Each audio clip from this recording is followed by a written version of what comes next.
Welcome to News Talk with Simone Ivani at the International News Channel.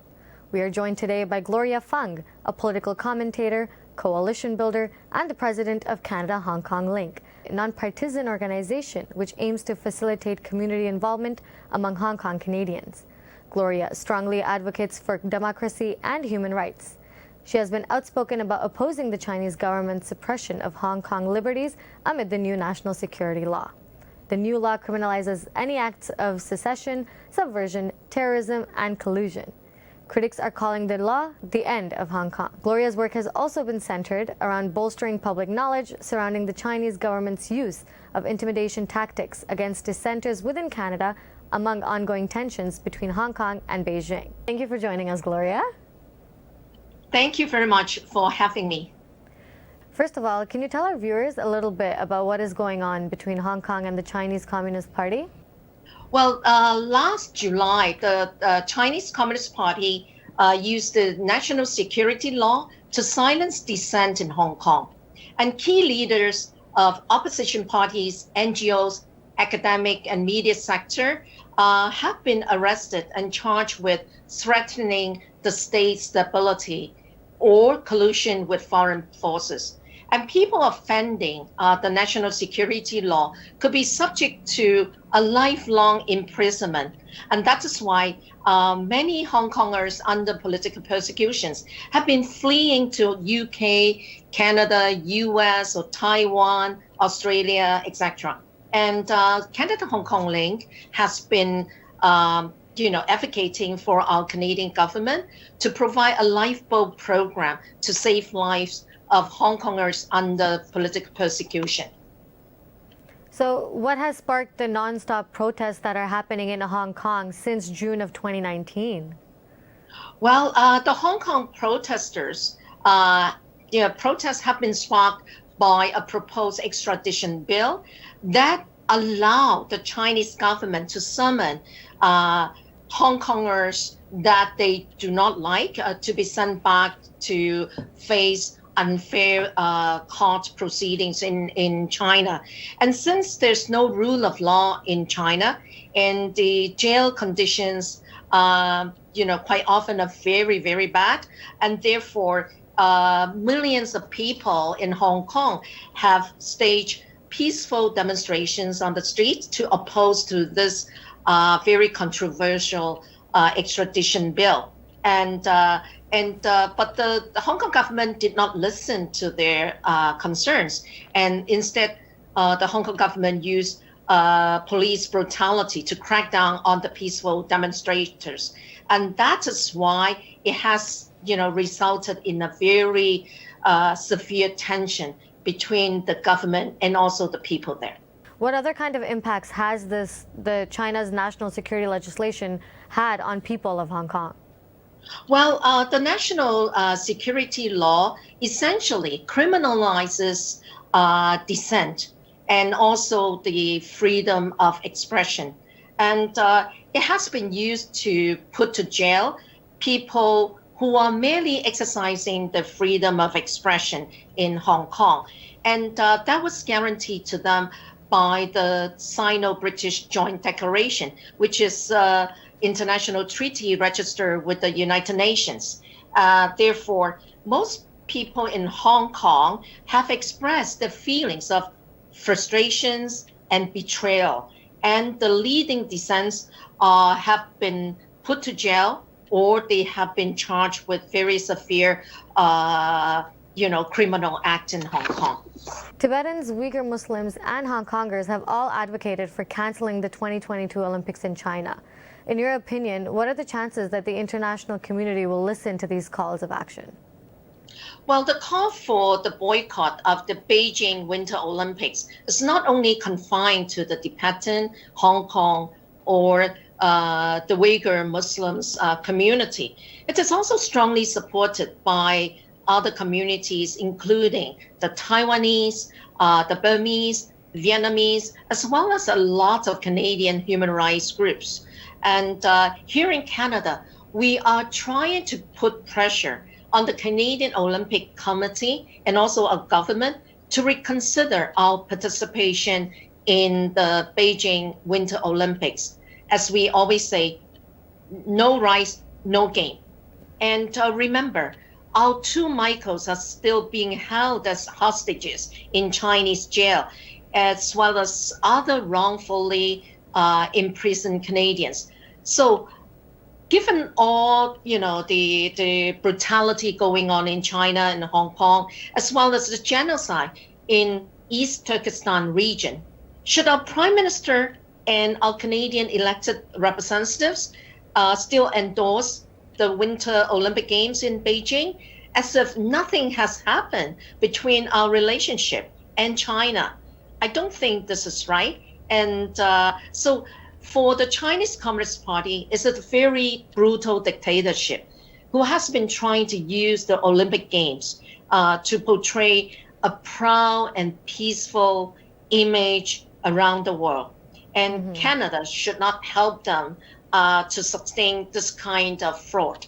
Recently, the U.S. and the Western world more generally has finally recognized the threat posed by the Chinese Communist Party. Does this help your cause?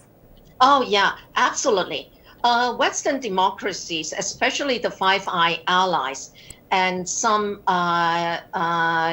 EU countries, have begun to realize the true nature of the Chinese Communist regime and also its global expansion by means of both soft and sharp powers to infiltrate, manipulate, and intimidate nationals around the world. And so they are beginning to realize the significance of collaborate together to come up with a comprehensive and effective strategy in stopping China's expansionist approach around the world. And coming back to our country, so why should Canadians care about Beijing's suppression of democracy in Hong Kong? Well, we are facing a global struggle between democracy and dictatorship right now. And we have close to 500,000 Canadians living and working in Hong Kong, as well as several hundreds of Canadian corporations operating in Hong Kong. So defending Hong Kong's autonomy and democracy and freedom is also defending our core values, national interest, and also security. And both Hong Kongers and Canadians, we share the same set of core values. And but the Hong Kong's national security law does not only apply in Hong Kong. It also criminalizes, citizens around the world who are critical towards China and Hong Kong. So this interview by your TV station will make me a criminal in the eyes of the Chinese regime.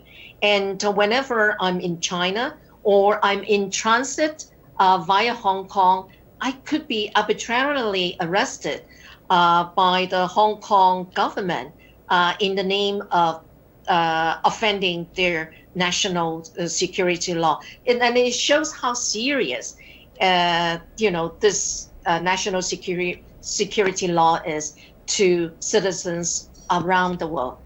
In that case, I actually really admire you for having the courage to speak up and to be able to speak to news channels such as myself about the topic and raise awareness for that. Thank you very much. I think that this is our responsibility to raise awareness in Canada as well as around the world, because basically we cannot just remain silent. Silent diplomacy no longer works for Canada as well as other Western democracies. I think we have made a major mistake by allowing China to emerge as a major economic power in the world. And now it has turned itself into a monster, and it starts to bully other countries, including Canada. So I think we need to take timely and decisive action to stop its expansionist approach around the world as well as in Canada. To date, what has the Canadian government done to support Hong Kongers or dissenters of the Chinese government more generally? Well, the Canadian government has issued a few statements to condemn the police brutality as well as the imposition of the national security law in Hong Kong. However, Canada has also joined U.S. in sanctioning a few Chinese officials. Unfortunately, as of today, none of the Hong Kong officials responsible for violation of human rights in Hong Kong have been sanctioned. And I hope that will happen soon in order to combat the brutality going on in Hong Kong. Canadian government has also offered the open study permit and open work permit to Hong Kongers who would like to come to Canada to flee from the political persecution there. But unfortunately, because of the pandemic, our border has been closed, and many of them have not been issued a special travel document to leave Hong Kong before the Hong Kong border is going to be closed in early August. So this is very unfortunate. Therefore, we have been advocating for our government to issue special travel document to Hong Kong people who are under political persecution so that they can leave Hong Kong before the Hong Kong border is totally closed. You mentioned that there are a lot of Canadians who are living in Hong Kong at least. So what kind of impact does the new laws or China suppression have on those Canadians as well as Hong Kongers who are living in Canada for that matter? Well, I think Canadians have also been significantly impacted by the national security law, as well as what is going on in Hong Kong. As I have mentioned, Hong Kong is by far the largest Canadian city outside of Canada, with 500,000 Canadians living and working in Hong Kong. And at the same time, apart from using the national security law to jeopardize Canadians' security in Hong Kong or in any part of China, the Chinese soil, the Chinese agents are also actively intimidating and harassing Canadians' freedom of expression on Canadian soil. Just around a year ago, when Canada Hong Kong Link, together with other Hong Kong support group, staged our peaceful demonstration in Toronto, we have been harassed and intimidated by a lot of mainland Chinese international students, as well as members of the United Front organizations under influence of the Chinese embassy here, to stop us from continuing with our peaceful march. So it shows to you how serious the intimidation is. And apart from that, they are also doing a lot of lobbying, and they are also infiltrating, manipulating, and into different sectors of our Canadian society, including political arena, our community, as well as media. And many of the Chinese Canadian language media have actually been under control of the Chinese embassy here. Speaking of your protests and that people were at least trying to prevent it, what do you think the general public can do to support people in Hong Kong and Canadians who are targeted by China's government? I think it's very important for Canadians to tell our elected members of the three governments about our deep concern towards the infiltration, manipulation, and intimidation by foreign force, that is the Chinese Communist Party, on Canadian soil.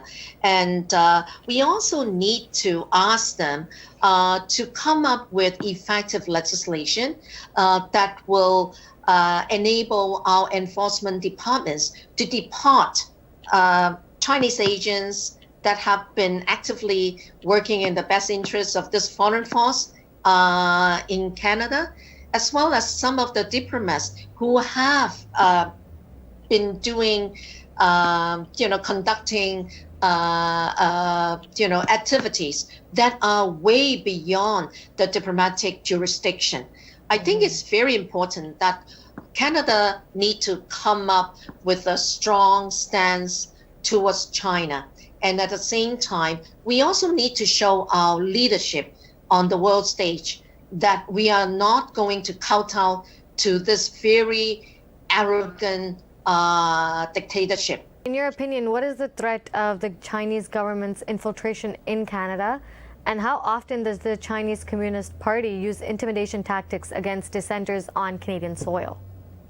Well, I think based on our research and also information that we have gathered from different sectors of our Canadian society, the infiltration and manipulation by Chinese Communist Party on Canadian soil is getting worse and worse.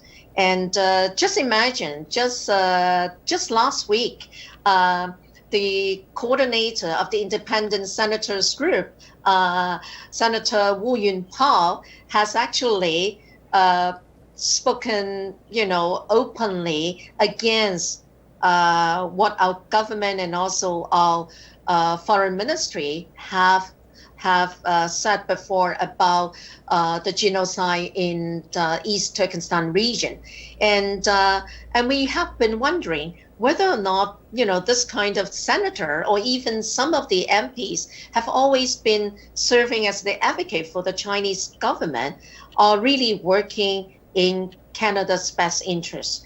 And we have also evidence that Chinese agents have also interfered with the direction of many of our university research projects, and they have also been intimidating academic people as well as community leaders who are outspoken about the violation of human rights by the Chinese government. So I think, all in all, the infiltration and manipulation by the Chinese Communist Party in Canada is getting worse. And that's why we need to take a timely action to stop all this. Otherwise, there won't be any return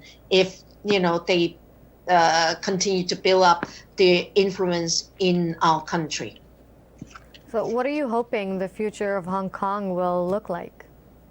Well, I think, the crackdown on the civil society in Hong Kong is getting worse and worse. Many people, particularly key leaders and activists, have been arrested, and many of them are likely to be, given a very long sentence, if ever the court hearing has been completed. And so Hong Kong is going through an unprecedented difficult time in its history. And that's why international concern and support is so significant at this stage to keep the hope alive among Hong Kong people who stay behind there. And but I have faith in their resilience and determination to fight for their future in terms of autonomy, democracy, freedom, rule of law, and human rights. And Canadians also need to render our support and solidarity with all of them. It's been a pleasure hearing your thoughts on this, Gloria. Thank you for agreeing to speak to me. Thank you very much for having me today. I'm Simone Ivani, and you're watching the International News Channel. Thanks for tuning in to today's show. Don't forget to like, subscribe, and turn on the bell notifications to stay up to date on latest news.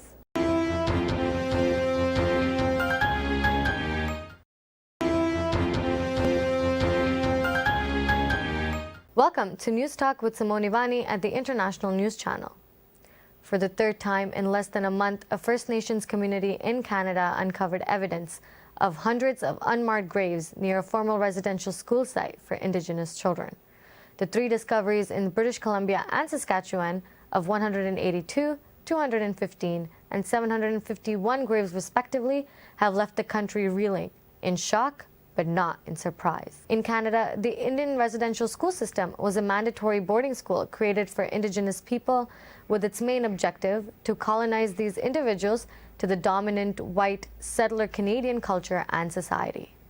They were funded by the Canadian government and run by Canadian churches. Data says about 150,000 Indigenous children were sent to these schools, often forcibly, where they were banned from speaking their languages and practicing their cultural traditions. Moreover, physical and sexual abuse were common occurrences. These schools hold a piece of the dark and tragic experiences the Indigenous communities have gone through in Canadian history. Today, we are joined by Member of Provincial Parliament Faisal Hassan to discuss these unmarked graves and what significance they hold. Thank you for meeting me today. Thank you, Simone Vani, for having me again. Thank you very much for inviting me. To begin with, what should the public know about these residential schools? Well, I think Canada is facing a reckoning with ongoing horrific discoveries of children torn from their families and buried at farmer residential school sites. And this is also a history of residential schools. And we are united in solidarity and support for Indigenous communities that are grieving, as well as facing the pain and trauma this brings back to the service. In our community, we are standing in solidarity with Indigenous people, listening and facing the truth of Canada's history and ongoing colonization. We are committed to working to address and undo these harms. And what role did the Canadian government play in orchestrating these heinous conditions at residential schools? Of course, we are reflecting, of course, and fighting for a better Canada. I know we can build together a Canada rooted in justice, peace, and respect for treaty rights and obligations. And I know that residential schools, that children have been taken away from their homes without the consent of the parents, to force them into residential schools, to somehow take away from their traditions and languages and cultures. Here in Ontario, we can start by fighting for an Indigenous-led, a fully funded search of residential school sites for Indigenous children. How have you seen how people are reacting, or how these discoveries are impacting people today? Well, it is very painful. I mean, discoveries in Saskatchewan and also in BC. And also, it's also sad that in 2021, that the 2015, the Truth and Reconciliation Commissions of Canada, the 94 recommendations, the calls to action has not been implemented. People are angry and sad, and all Ontarians and across Canada are reflecting what it means to be Canadian, and we need to make these wrongs, this dark history, on the right track, to make sure that we also provide Indigenous communities in Ontario and across Canada drinking water, and also a living, basic living conditions. It is terrible, the conditions that they are in, and also calls to action are probably, sourced and fully implemented. Governments have a central role to play here, but we don't need to be a government to act. There are actions in the calls for every Canadian. I know people are responding positively, and we need to make sure that the three levels of government act now and provide, first and foremost, clean drinking water, and basic things in life for Indigenous communities in Ontario and across the country. I agree. I completely agree. But going back to these graves that were found, why do you think that they were unmarked, or what is the significance of the fact that they were unmarked? It is shameful that these governments ran boarding schools, were put in place in first place to assimilate Indigenous children and try to destroy Indigenous cultures and languages. And these massive graves that are unmarked, what that means is all these children, nobody knows who they are. We need to learn more about these crimes against humanity, and support also my colleague, Solmo Makwa, for the calls for all churches and residential schools to release any records related to residential schools. We are still waiting, as I said earlier on, for the 94 calls to action of the Truth and Reconciliation Commission.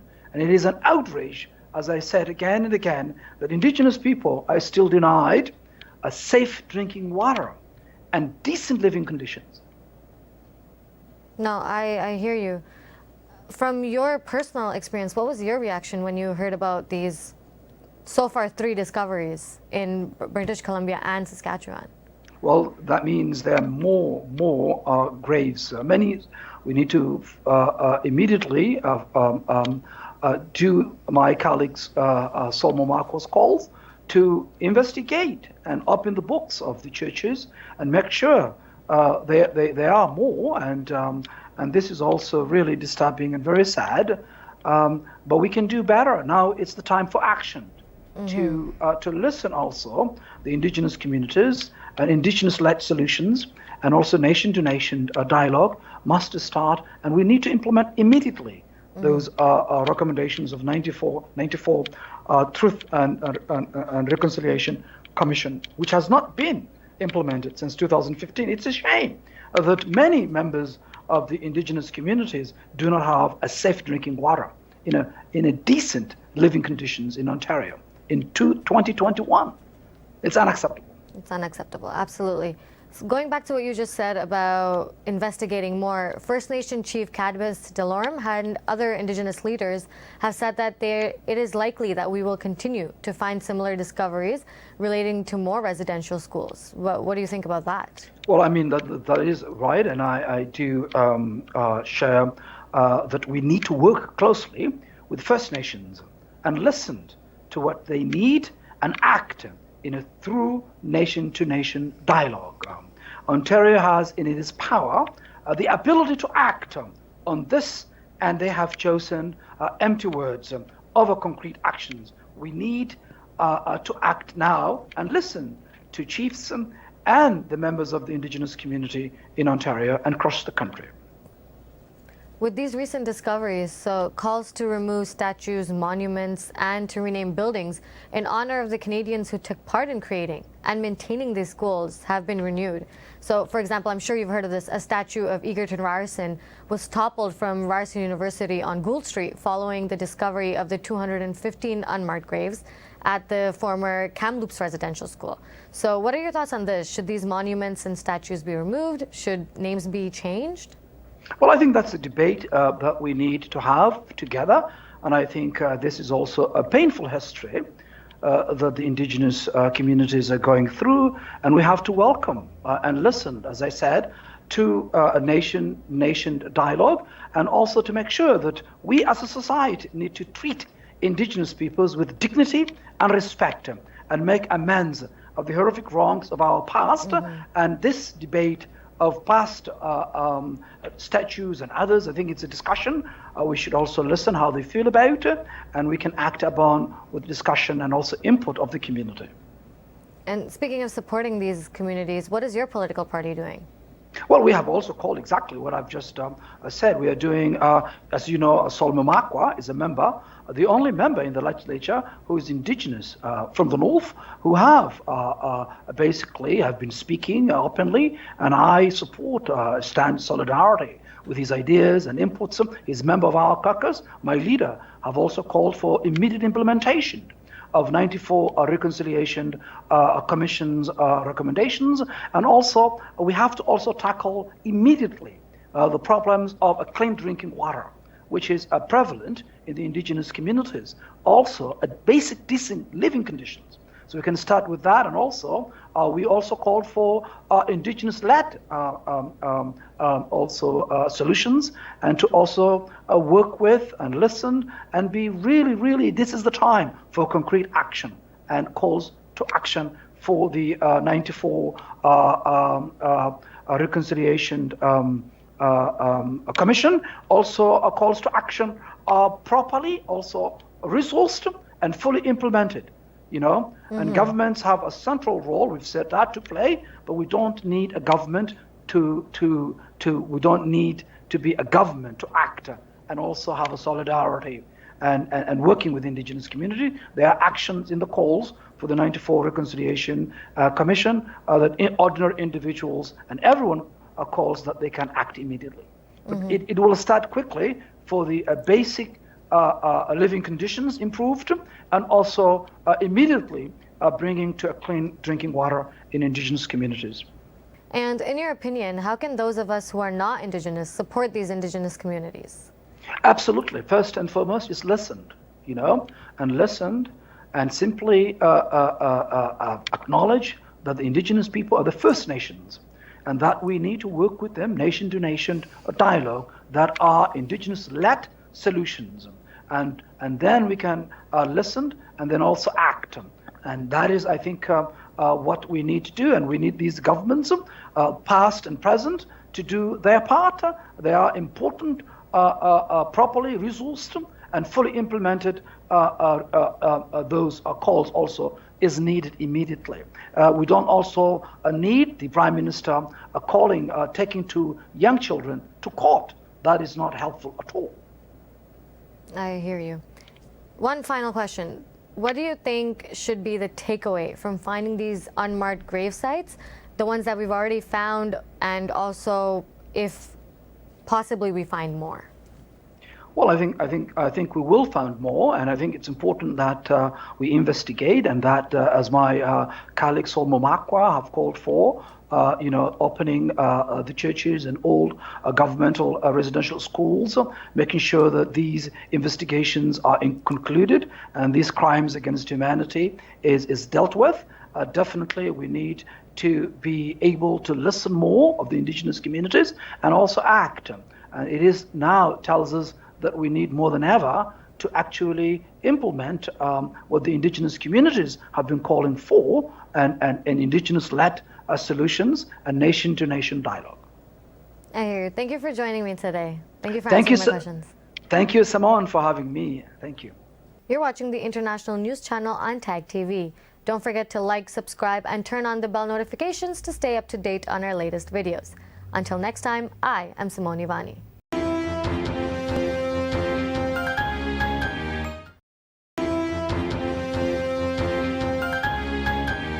200 kilometers and a 10-day journey on foot. That is what Sunny Sonam's protest march from the Rainbow Bridge in Niagara to the Chinese consulate in Toronto looked like.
China out of Tibet now! China out of Tibet now! China out of Tibet now! China out of Tibet now! China out of Tibet now! China out of Tibet now!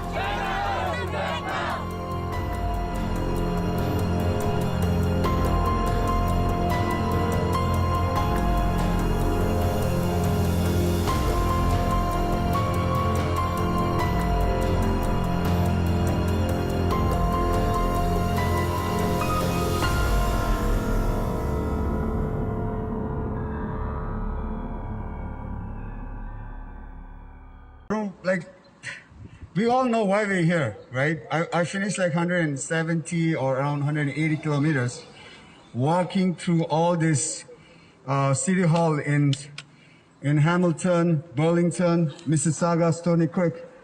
The reason why I walked was for our brothers and sisters who are still struggling inside Tibet. Same thing with Hong Kong, same thing with East Turkestan, right? So we should never, of course Taiwan as well, we should never forget that our brothers and sisters are still suffering over there. Even though we are living in a great country like Canada. And let's talk about two Michaels, you know? Anyway, I'm not gonna waste anyone's time. So I'm just gonna protest for like 5 minutes. So let's do it, right? Free Tibet, China out. Free Tibet, China out. Free Tibet! China out! Free Tibet! China out! Free Tibet! China out! Free Tibet! China out! Free Tibet! China out! Free Tibet! China out! China out of Tibet now! China out of Tibet now! China out of Tibet now! China out of Tibet now! China out of Tibet now! China out of Tibet now! Free Hong Kong! Free Hong Kong! Free Hong Kong! Free Hong Kong! Free Hong Kong!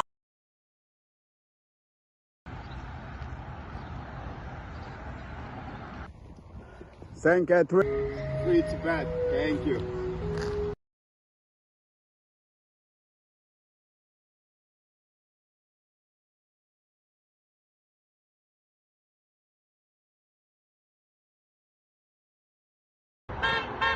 Thank you, Free Tibet. Now at Burlington City. City of Burlington, the town of Oakville for the day. Thank you, Big Yellow Free Tibet. Bridge University. Thank you, Free Tibet. Big Yellow. Long live His Holiness 14th Dalai Lama. China out of Tibet now.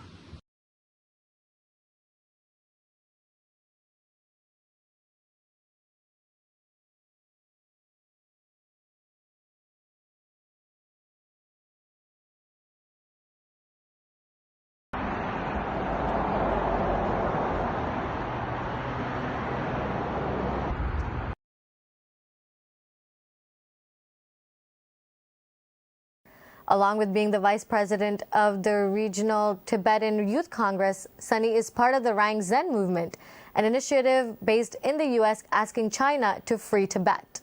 After walking through St. Catherine, Winona, Grimsby, Stony Creek, Hamilton, Burlington, Oakville, Mississauga, and Toronto, Sunny now joins us to discuss his journey and mission. Thank you for taking out the time to speak with us, Sunny. First and foremost, we're curious to hear about your 10-day protest march all the way from Niagara to Toronto and the motive behind it. So the reason our main motive was let the world know what is really happening inside Tibet. Inside Tibet, we still don't have a basic human right. So that's how me and my friends, especially Tundul from New York, Wandila from New York, and Tubdenla from Philadelphia. That's how we come up with this idea. And this is the second march that we decided to do. As I was saying earlier, first march we did was on the March 3rd, 2019. So this is the second march that we started from May 23rd, 2021. Yes. And the other members of the Rang Zen movement conducted a similar 10-day march from the Independence Hall in Philadelphia to the U.S. House of Representatives in Washington, D.C. How did that group form, and what are some of the successes that the group has seen since its establishment? So as I was as early as I was talking with my friends, they said that this time there was a lot of people who was giving us attention. Taking the flyers, and walking toward us, talking about us. So it was a great, and at the same time, I should be saying, really thankful to those younger kids. I think at the age of 14 to 15, all those boys and girls, they participated with them. So that was something really nice. We are doing this for our future of Tibet. The younger kids should really know that still inside our brother and sister are still struggling.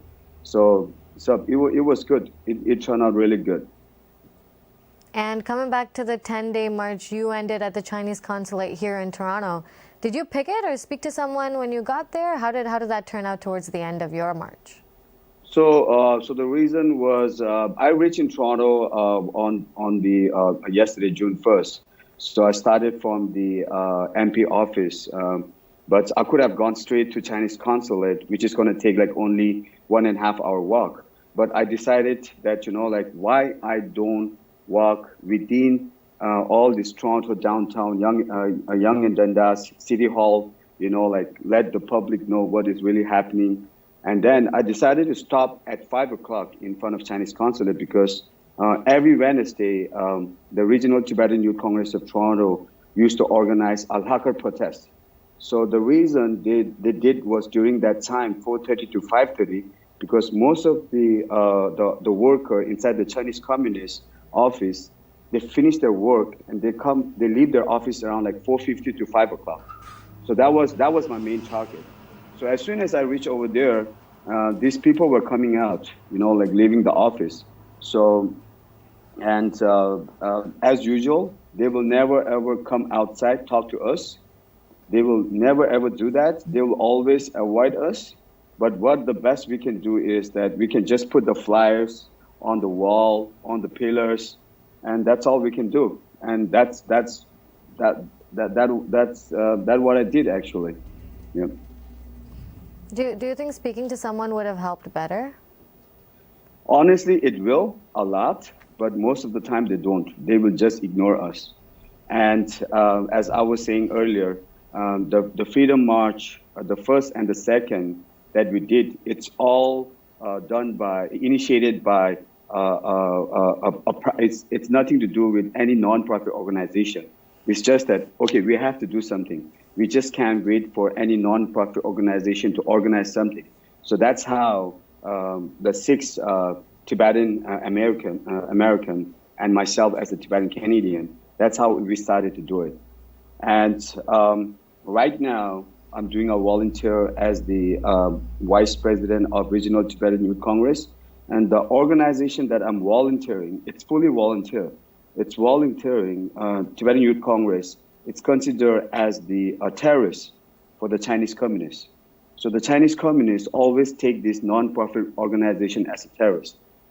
And yes, we are terrorists, but we are terrorists with the voice and with the pen. So we just do peace protests, but they don't even care about, like, let's talk. They will never ever do that. So we've been struggling for almost more than 62 years now. And look at His Holiness 14 Dalai Lama. He's turning, on July 6th, he's going to be like 86 years old. And at the age of 24, he had to leave his Potala Palace on May 17, and he had to escape to India. So still, the whole world is ignoring. So, excluding what you just talked about, are there any other challenges that you face, or are you able to receive support from other organizations and individuals in the country that have a soft spot for Tibet? Oh yeah, and as I was saying earlier, when we do individual protests against the Chinese communists, there's a lot of support from the organizations. Like I was supposed to be in States, but now due to this border close, and my air ticket was wasted. And at the same time, I was like, I already took 2 weeks off for my work. Now what? I can't travel. And then I decided to walk back. So when I decided to walk back, I want to say thanks to all the nonprofit organizations we have in Tibetan nonprofit organization we have in Toronto, Canadian Tibetan Association, CTAO, the President Wangela and the Vice President Dojela and Tupte Lekshela and all the executive members, same as Tibetan Women Association presidents, Darela and all executive member Yangila and Ajanyimala, and same as the Dekam Chishikando. So Dekam Chishikando president as well, Wanchula. So all this, even same as, the organization that I'm volunteering, RTYC, Regional Tibetan Youth Congress, Tara Doma and Pinzok and Tenzin Yingje. This all non-profit organization was really helpful. Same as the individual person. Once, I think it was 8 days that I reached in Mississauga City Hall. So during that time, on Thursday, someone called me and he was like, hey, I heard you're going to reach in Mississauga City Hall. I'm going to bring you food. So I got a lot of good supports, and I want to say thanks to him as well. His name is Tuptenla. So yeah, and same as Pema Kitu. Pema Kitu is the time when His Holiness Dalai Lama was here in 2010, and during that time, our Canadian Prime Minister was Stephen Harper. So during that time, His Holiness Dalai Lama requested to help some Tibetan, and 1,000 Tibetan from Arunachal Pradesh was welcome in Toronto, in Canada. So in that's Kitu, we call Tibetan called Kitu. So that Kitu was really helpful with me as well. Who they brought me like water, and yeah. So thanks to them as well. Yeah, it was really good support. No, that sounds amazing. But I noticed you only mentioned non-profit organizations. So what do you think the Canadian government should do to help people of Tibet and those working towards its freedom? Canadian government, like I was little bit upset. I think it was on April 13 or 14 when Justin Trudeau was talking about like human rights, that he gonna talk to China about human rights. And during that time, I think it was COVID-19 press going on. And I clearly remember that. And Justin Trudeau mentioned about East Turkestan, which is great, Uyghur, which is great. And Justin Trudeau, he mentioned about Hong Kong, which is great. But he didn't mention anything about Tibet. And I was like Tibet, how come you can't mention our country? We've been struggling for like 62 years. And the Chinese communists took everything from us, everything. And when you hear a story about my grandpa was prison for 10 years. And my grandma, my mom and dad, they were like 3 years old when they had to run away. I'm really fortunate that I was born in India, and I didn't have to face any of those Chinese communist brutality. But still, I feel like we should not forget how our grandparents really suffered, and we still don't have any basic human rights. The flag you're seeing at the back, that's our flag, and you can't even raise our own flag. And no way. Once you did, you are gone. So, and I really feel like the Canadian government should stand up and speak. Let's talk about two Michaels. They're not even able to do. I've been following up their news all the time about two Canadians, right? Two Michaels, and even when they had a court trial on, I think it was on end of March 22nd or something. Even the Chinese communists didn't let any a diplomatic, Canadian or any, they didn't let them inside the court. Those court trials was just to show up. It wasn't really a court trial for them. You can't even represent yourself. You can't even speak yourself. So what kind of court trial is that? And I hope Canadian government will really focus and do something for our people inside Tibet. And 167 Tibetans self-immolated since 1998 till 2019. And when I'm saying 167, the young age is 16 years old. Oh. And that's not a joke. That's not a joke, honestly. And yeah. Sorry, I'm just being a little bit emotional. I hear you. But so what steps are you taking to create awareness, or what steps would you recommend other people take to create awareness about the issues going on in Tibet right now? What I want from people was the time when I was walking from the Canadian border, Rainbow Bridge. My main idea was I'm not gonna go straight to Chinese consulate. So if you go straight to Chinese consulate, it is a short route, but at the same time, you're not meeting so many people. Sorry, you're just going around to this lakeshore, enjoying the view. I don't want.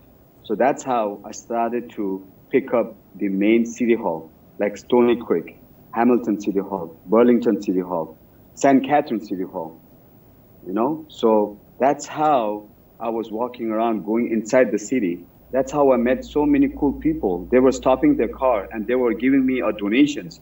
They were giving me gift cards, Tim Hortons gift cards. And people were like stopping their car, and some people were taking U-turn, asking questions. And I told them, thanks a lot for stopping by. I don't need your donation, but what I want from you is, please spread our story, spread our Tibetan brother and sister stories, East Turkestan, Hong Kong stories to your friends and family who doesn't know. That's all I want. So this is, like, I feel like spreading the truth can be good, So that's all I want. Yes. Yeah. Well, it sounds like it's been a long and tiring 10 days for you, and we really hope you get some rest now. So thank you for joining us and sharing your journey with us. Thank you. Thanks a lot. Thank you. And thank you to our viewers for watching my discussion with Sunny Sona. Do visit rangsinmovement.com to learn more about his mission. You're watching International News Channel. I am Simone Ivani.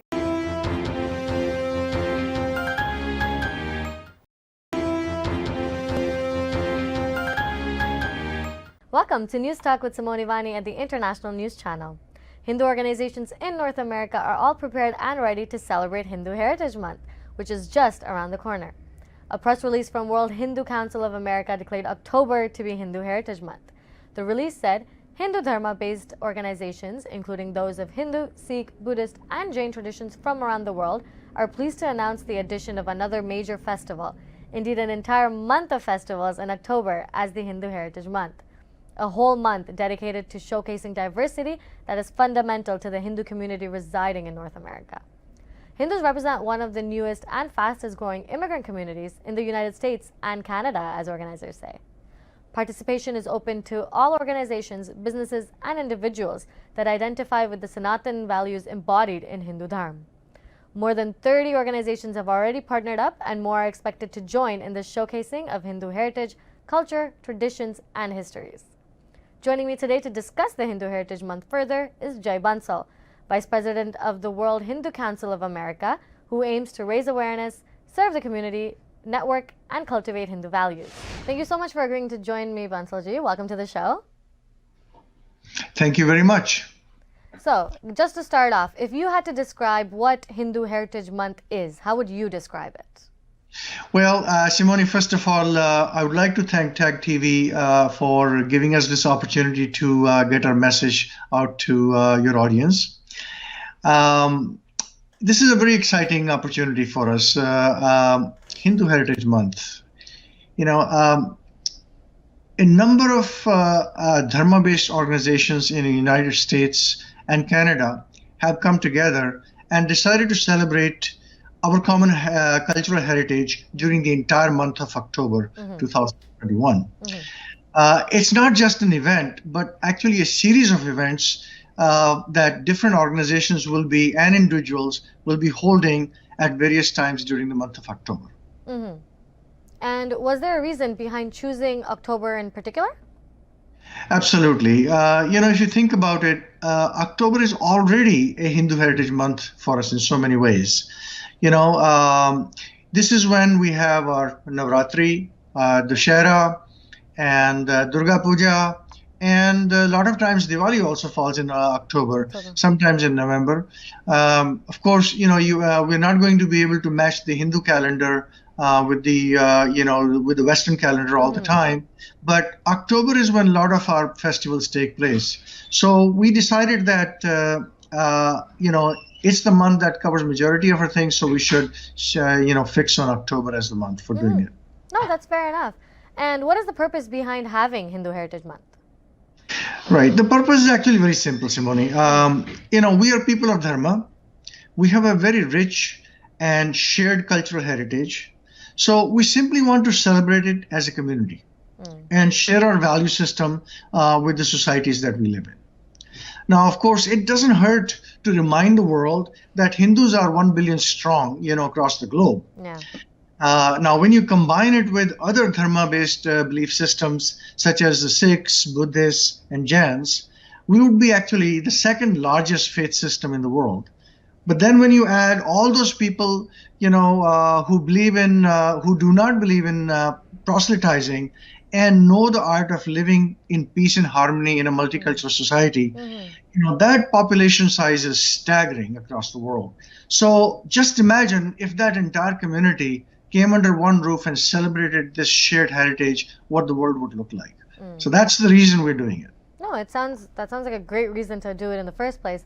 So speaking of the idea as a whole, would you be able to tell our viewers some details of the celebration and what will that look like? Absolutely. So Hindu Heritage Month is based on what we call open architecture. Okay. We invite all organizations who are aligned with the Dharma philosophy to become our partners and then hold whatever event they want to hold at their schedule during the month of October. Obviously the event has to be something that speaks to our value system. Whether it's a religious festival, whether it's talking about what we stand for as a culture, or celebrating some other aspect, or for that matter, just having a panel discussion about various aspects of our value system. So since this is an open architecture, what you will find is that on any given day, there may be multiple events taking place, in different parts of the United States and Canada. Fair enough. Which organizations are participating in the celebrations, if you could just maybe name a few? Absolutely. So there are, right now, there are several dozen organizations that are, that are registered with us. I'll just name some of the big ones that people know about. So for instance, starting with ourselves, the World Hindu Council of America, also known as VHPA, we are a 51-year-old organization serving the, Hindu community in North America for, as I said, 51 years. We have HSS, which is Hindu Swayamsevak Sangh. There is an organization called KONA, Coalition of Hindus of North America. Then we have an organization called HAF, which stands for Hindu American Foundation. HMEC, which stands for Hindu Mandir Executive Committee, Hindu Mandir Executive Conference, and HSC, which stands for Hindu Student Council. Now, and there are many, many more, as I said. This is the current snapshot, and this list will only grow because there are a lot of other organizations that are talking to us and will become partners in this grand affair. No, they sound like pretty big names for what they are, and I'm actually very excited to see how it's all going to come together and pan out. Speaking of, how can an interested organization or individual sign up to participate in the month? Great. Great question. All you have to do is go to our website, and it's a very simple name, www.hindumonth.org. And if you are an organization and you want to become a partner, you simply click on the button that says register as a partner, and then just follow the instructions. Now, once an organization has registered, we will review the background of the organization and then approve them to become our partners, because we don't want just anyone registering. We want to make sure that these are legitimate organizations who want to be partners. That cycle may take 24 hours, but we try to make it as quick as possible. Once we approve them, their name and logo will be added to our website. Now, once an organization is approved, they can register their events on our website, and there are links available for registering. If you're doing it for the first time, there is a link for it, and then if you're adding more events, there's a separate link for it. All you have to do is just provide all the credentials, all the information about that event, and it will be added to our community event calendar. That way our audience can see which events are taking place where, and they can choose which event they want to participate in on any given day. Okay, that sounds very exciting. I hope we can put that up somewhere on our website as well. Final question to you. What are your future plans for Hindu Heritage Month in the upcoming years? How does that look like? Right. So this is first year, and given the limited amount of time we had, we decided to focus on the United States and Canada for this year. Okay. However, in future years, we plan to take it international. There are, as I said, over 1 billion Hindus around the world, and there are many more who identified with the Dharma system. So we want to reach out to all of them and take interested parties who want to partner in this great endeavor of ours to celebrate our shared heritage, for this month-long celebration. So our plan is to go international, and it'd be just lovely to see someone in United States, someone in UK, someone in some organization in Australia, and for that matter, India. There are many organizations there that are interested, and believe it or not, there are a lot of pockets of Dharma-based organizations in continent of Africa and South America, and we would just love to welcome them to this tent. No, well, it sounds very exciting. I'm very excited to see how it goes, and I want to wish you and your organization a good luck for this. And thank you so much for joining me. Well, thank you very much, Simone. It's very good to talk to you, and all the best. And thank you to our viewers for tuning in. This is Simone Vani, and you're watching the International News Channel on TAG TV. Don't forget to like, comment, and subscribe to stay up to date on all the latest news.